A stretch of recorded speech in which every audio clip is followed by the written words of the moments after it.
Hello guys, അപ്പോൾ ഇന്നത്തെ video വന്നിട്ട് ലാസ്റ്റ് ഡേ റഷ്യയാണ്. അപ്പോൾ റഷ്യയിലെ ലാസ്റ്റ് ഡേയിലുള്ള കുറച്ച് മൊമെൻറ്റ്സ് ഞാൻ ക്യാപ്ചർ ചെയ്തിട്ടുണ്ട്.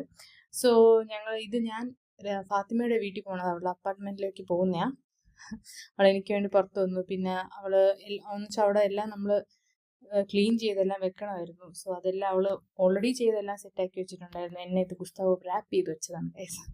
പിന്നെ അവിടെ എല്ലാം ഞങ്ങൾ കുറേ നേരം കഴിഞ്ഞു. പിന്നെ എനിക്ക് കുറച്ച് പർച്ചേസിങ് ഉണ്ടായിരുന്നു. അപ്പോൾ ഞാൻ നേരെ വാക്കിംഗ് സ്ട്രീറ്റിലോട്ട് പോയി. അവിടുന്ന് കുറച്ച് സാധനങ്ങളൊക്കെ നോക്കണമായിരുന്നു. ഇതാണ് ഞങ്ങൾ വാക്കിംഗ് സ്ട്രീറ്റ്. ഇവിടെ അങ്ങനെ വണ്ടികളൊന്നും വരത്തില്ല, നമുക്ക് നടന്ന് തന്നെ എല്ലാം പർച്ചേസ് ചെയ്യാം. പിന്നെ ഞങ്ങളൊരു ഊബറിൽ നേരെ എയർപോർട്ടിലേക്ക് പോയി. ഞാൻ മോസ്കോ എയർപോർട്ടാണ്.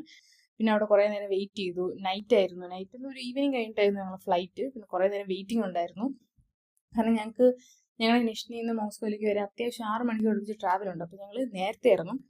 പിന്നെ ഞാൻ ഈ പറയുന്നത് നമുക്ക് എക്സ്ട്രാ ലഗേജ് ആയിപ്പോയി. അപ്പോൾ അതെന്താ ചെയ്യാന്നൊക്കെ പറഞ്ഞ് അതിനെപ്പറ്റി പറഞ്ഞുകൊണ്ടിരിക്കുമായിരുന്നു. കുറേ നേരം വെയിറ്റിംഗ് കഴിഞ്ഞു. ഫ്ലൈറ്റ് വരാൻ സമയം ഞങ്ങൾ ഫ്ലൈറ്റിൽ കയറി. സോ ഇത് ലാസ്റ്റ് ടൈമിൽ റഷ്യയിൽ ഞങ്ങൾ ഗ്രാജുവേഷനും എല്ലാം കഴിഞ്ഞിട്ട് ഞങ്ങളുടെ റഷ്യയിലുള്ള ലാസ്റ്റ് കുറച്ച് മൊമെൻറ്റ്സ് ആയിരുന്നു. സോ അത്രേ ഉള്ളൂ. ബൈ.